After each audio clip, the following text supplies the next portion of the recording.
Yo, sa mga bagang sa another reaction video. Ito guys, appreciation post lang. Okay? Sa mga kaganapan natin, lalo na ngayong tag-ulan na bagat days. Alright? At yung mga apektado ng malawakang pagbaha.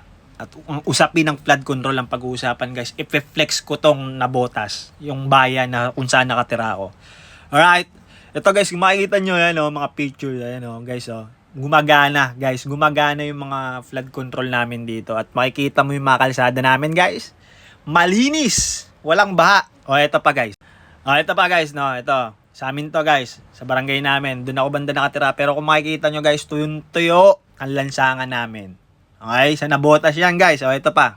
Yan pa isang katunayan guys, no. Nabalita pa kami, no, ni Ian Cruz, yung GMA reporter or GMA News. Kung makikita nyo, ito yung legendary barko namin dito sa loob ng tansa. Hindi barko yan guys, ano yan parang bahay lang yan pero formang barko. Okay, at kung makikita nyo, walang baha guys, malinis. Diba? Hindi katulad ng mga nababalitaan natin sa ibang lugar guys. So, hindi naman to para pagtawanan sila or para hamakin sila guys. No, hindi. Pinagmamalaki ko lang yung part namin dito sa Nabotas kasi 'di ba nung nakaraan taon kami yung laman ng balita gawa nga ng sira yung flood control, pero nung nabuo na siya guys, ito na yung kinakalabasan namin. Okay? Sobrang ginhawa, no? Do malalakas yung pag-ulan, talagang hindi naman natin mapipigilan yan, gawa ng kalikasan yan. Pero yung baha kasi guys, pwede nating kontrolin yon, pwede nating pigilan yon. Sa anong paraan? Flood control, no, na malaking issue siya dahil nga sa mga kinukurakot ng mga tao. Alright?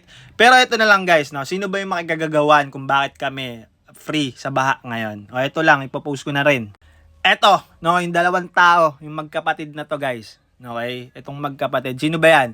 Ang mayor namin at ang congressman namin. Okay? Ang Chanco brothers. Ito si John Ray Chanco at ito naman si Toby Chanco. Si Sir John Ray guys, hindi siya madalas nakikita kasi nga local government lang siya dito sa Nabotas. Pero ito, guys, for sure naman siguro laging lumalabas sa mga FYP nyo to, sa mga social medias nyo to.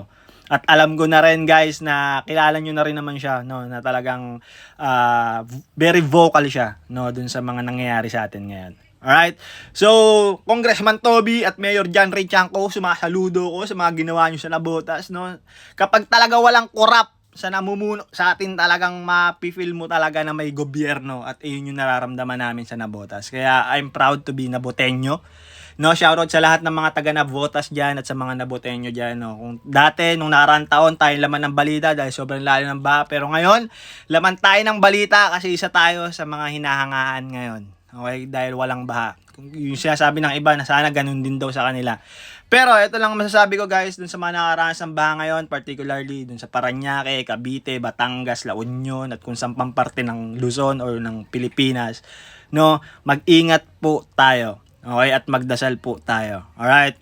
Totoo lang guys, talagang kasuklam-suklam yung nangyari sa flood control, pero sa susunod na potohan, sana iboto natin yung totoong tao at totoong mga politiko na mamumuno at alam mo yung may malasakit at serbisyo talaga sa mga mamamayan. Alright? Huwag na tayo uli bumoto nung alam mong mga bulaklak lang pero wala naman talagang aksyon or wala naman talagang palo. Mga walang makusang palo, walang mga paninindigan pagdating sa mga sinasabi.